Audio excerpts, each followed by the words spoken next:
Hello. Okay, so let me sit on this pillow because I feel really short. Okay, good. So I wanted to make this video about Journey of the Souls by Michael Newton, just to give a little synopsis, because I know some people said that they were interested in what the book was about and reading it and all that stuff. So I'm just gonna go into a little short synopsis about what the book is about. I don't have the book on me right now, so I can't really pull up certain passages, but I know the book very well because I read it very thoroughly. I highlighted so much stuff in it, so I can give pretty much a good full synopsis of what happens and what he says happens. So basically, I'm just gonna start from the beginning and tell you a little bit about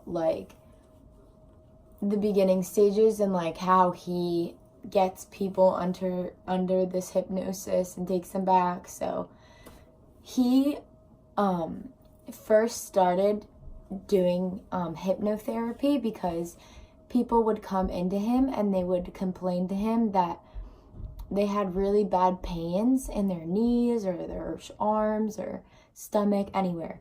And he wouldn't be able to explain why, doctors wouldn't be able to explain why these people had these pains because they never had any injuries. And if they did scans or x-rays, it didn't show up and it didn't obviously show what was wrong with them. So he would put people under hypnosis and he would actually bring them so deep back. I don't know really the techniques he uses because obviously I'm not a therapist. I'm not a hypnotherapist. He does have a book on it though, how he brings these people back and the techniques and all that stuff. So if that's interesting too, he has a whole book explaining how he does it and the different techniques that work for him. I do want to say not everyone that he puts under can go back to these past lives. And I'll get a little bit more into that. Just for certain people, they're not able to access their past life memories from the spirit world, and that's due to a blockage from the spirit world's end. I know that this kind of sounds nuts, and I don't want to talk about it like it's a fact, this is exactly what it is, but I am going to talk about it like that just for the purpose of this video, because it would be confusing if I was well, he claims that the spirit, I'm just going to say it how he explains it in the book. So, sometimes certain people aren't, I would say maybe ready to understand that part of their life yet. A lot of people will get blocked from the spirit world, whoever, their guardian angel or their guide is in the spirit world will make it so they can't access these memories because maybe they're not ready for these memories, or maybe their guide doesn't want them to know these things yet. So he can't take everyone back, but he can do a lot of people. So people will come to him. In the beginning, they were coming to him about having different pains. So he would put them under such deep hypnosis that they would actually see their past lives, and they would go back to their lives before their current life and would discover that maybe in the 1800s they were in the war and they got shot. And so it's kind of like a phantom theory kind of thing, you feel a pain even though it's not there. And it just carries over.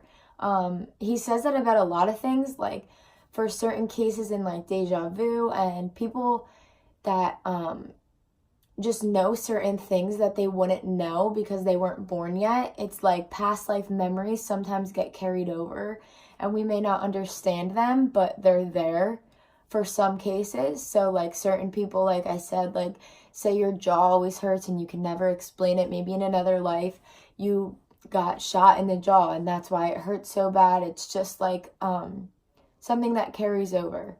So let me start from the beginning of the process of what it's like, in his words, to die and go into the spirit world, and kind of the process that we take.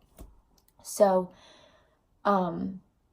what he does is he'll put people under hypnosis and take them back to their past lives, because he wants to understand their death, and how they died, and just the specific circumstances that led them to die and led them to go to the spirit world. So it's different for everyone, obviously, but he'll take people back to their past life.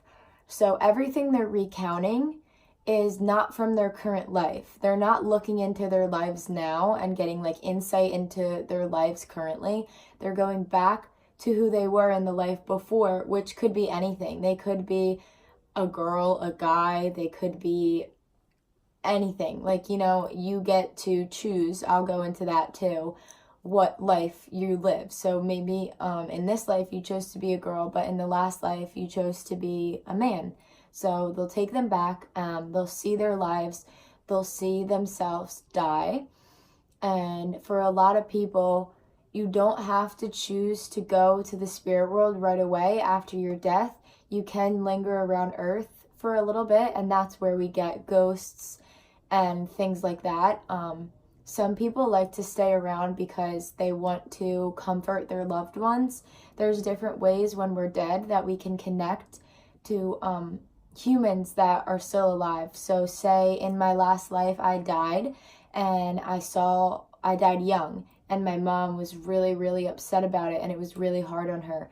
I can stay and watch over her for a couple days or however long I want, because you have to remember that for spirits, they don't have time. Time doesn't exist for them. So say a ghost has been haunting a house for 100 years. It could only be 4 hours to them. I actually, in the book I'm reading right now, which is Destiny of the Souls, it's the sequel to Journey of the Souls. And it just goes a little bit more into detail and gives more cases about past lives. And it just goes into detail like about ghosts and all that stuff. So I am actually reading a part in Destiny of the Souls right now where he's taking a woman back to her past life where she actually was a ghost when she died. Her husband had left her in her past life and told her that one day he would return, and he never returned, and it was like 20 years, and she ended up dying, and she stayed there in that house and waited for him, and she knew she was dead, but she still waited for him to make sure that he would come back. So people for centuries would move into this house, and it would be so haunted, and everyone in the town knew that this house was haunted, but it was just her soul living in the house, because she didn't want to move on, because she didn't want to go to the spirit world and not be able to wait for him anymore, because it was like the love of her life. And to her, it was only 4 hours, a couple hours, but to in the real world, in our time, in our like modern time, it's like years and years. And the reason why she was so, people would go and say that they were terrorized in that house, and the ghost that lived in that house was so evil. And she says that she's not trying to be evil. She doesn't want to hurt anyone, but no one can live in the house because she's waiting for him to come home, and it's their house. And she just gets angry, and she throws things, and she's just upset. She says she spends her days upset all day, and she throws things around, and she doesn't care who's in the house and all this stuff. So that's just a little example. A lot of people do choose to go to the spirit world. It kind of depends on what level your soul is at. If you're a newer soul, you're a little bit more immature because you haven't lived many lives. So you haven't been able to experience a lot of lessons and grow as a soul. So you're a little bit more immature. Like that soul that stayed back as a ghost is a little bit more immature, because if she was a mature soul, she would have known that once she went to the spirit world, her husband would meet her, and that we have divided energies. So even though I am living in this body right now, and my soul's in this body, a little part of my energy always stays back into the spirit world. In case someone that's close to me dies, I can be there to greet them when they get there, so that their experience is a little bit more comfortable, because when you die, clearly you're just rushed with all these memories, and you become aware again. Right now we're not aware. We don't know these things for certain. Like, I can read this stuff in a book and see people go back into their past lives, but I don't know for sure that the spirit world is a thing, but when you die, you remember all these things. You remember that you're a soul. You remember the journey that you're on. You remember God, and you remember all that. But right now I don't. So it's a little bit like shocking if you haven't lived a lot of lives and you die. That's why we keep a little bit of our energy up there, so that like if I die right now, my dad can greet me up there and I can feel more comfortable because I'm being greeted by my dad and I love him and I'm comfortable with him, even though he's not dead and he's still on earth. So that's just a little bit. But so once you die and say you do choose to go right up to the spirit world, it's kind of like a tunnel effect, like a lot, like people say that have had near-death experiences. It's like a big white light, and you're kind of brought through these different layers of reality, sort of like you're sucked from earth into the sky, and it's kind of like a tunnel effect of like bright light. And then once you get to the spirit world, if you are a less advanced soul, like I said, you will be greeted by your family, people that made you comfortable in your life on earth. And you'll also be met by your guides. So like in a lot of religions, they believe in guardian angels. Someone that kind of watches over you your whole life is like a protective soul and energy, an angel, if you want to call it. In this book, everyone that goes back in time, they call them their guides. So they're kind of your teachers while you're up there. They're always watching over you on earth. There's different ways that they can connect with you. If you people that do deep meditations, if you can really clear your mind, you can actually contact them, and there's different ways for them to help you in times of needs and stuff like that. Like miracles, for instance, like in the book that I'm reading right now, they say that sometimes guides will come down to earth and just help people. Like they helped a little boy that was drowning in Thailand. And they said, like, one day on earth we saved 25 people. It's just things like that. Those are usually done acts of guides. And, yeah, so those are the people, like, when you pray, say, those are the people that are mainly listening to you and trying to help you. Because, obviously, this book does talk about, like, an almighty source. There is definitely, like, a source of creation and someone, like a God, someone in charge of it all. But when he takes these people back to recount their past lives, they only tell them what their guides are allowing them to say. So they can't give information about God and certain things that we're not supposed to know yet, because we can't know that. We can't know if God exists. We can't know much about him. That's something that we will learn about when we die, that we'll remember when we die, and we go up to the spirit world. So like I said, when you go to the spirit world, you're met by either family or your guide will always be there to meet you. And then once you're done with your whole, like rekindling with the family and being comfortable and realizing that you're dead and you're in the spirit world and stuff, and you kind of come back to, reality, I guess, your guide will take you away, and he'll take you into this space where he will just let you talk about your past life. He'll let you get everything out. He'll let you say, like, why did this thing happen to me in my past life? Why did I have to struggle with my mom dying so young, or something like that? And he'll remind you that you chose to struggle with this because maybe in all your lives you haven't been very good at dealing with death. And so in this life, you wanted to try and get better with dealing with the death of a loved one. That's why you chose to have your mother die so young. So the hardships that we have in this life are chosen by us because there's certain lessons that we want to learn in order to advance as a soul. And so they'll take you and kind of let you like get all of that out, and say what upset you, say what made you happy, all this stuff. And then after that, you'll go into your soul group. So everyone has a soul group, which is basically like souls that are trying to work on the same things that you are, and souls that are at the same level that you are. So you could be an advanced soul, you could be an intermediate soul, you could be a young soul, like a beginner soul. and your guide teaches your whole soul group and helps your whole soul group kind of learn the lessons that need to be taught and all that stuff. And so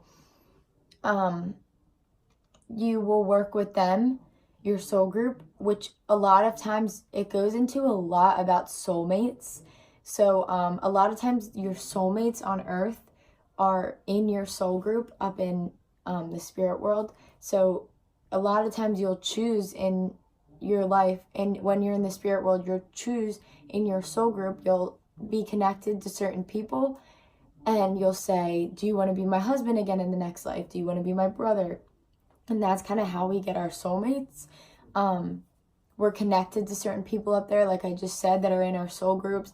And between them, there's certain people that maybe have always been our husbands since the start. Like we choose for them to be our husband in each life because we have a certain bond with them and we've been through a lot with them as souls. Like maybe we lived a lot of lives with this soul and they're our soulmate. So we choose for them to be our husband again, which I think is really cool because the whole idea of soulmates, I just really like that there's like specific people for everyone and all this kinds of stuff. But yeah, and so you may choose to like have your soulmate be your father in your next life. Like it really doesn't matter. One thing that I really like to mention that like really put me at ease is growing up. For me, my whole life, I was raised Catholic. And when I was younger, I really tried to be like devout in that religion, and I really, really strongly believed that everything that I was taught was true.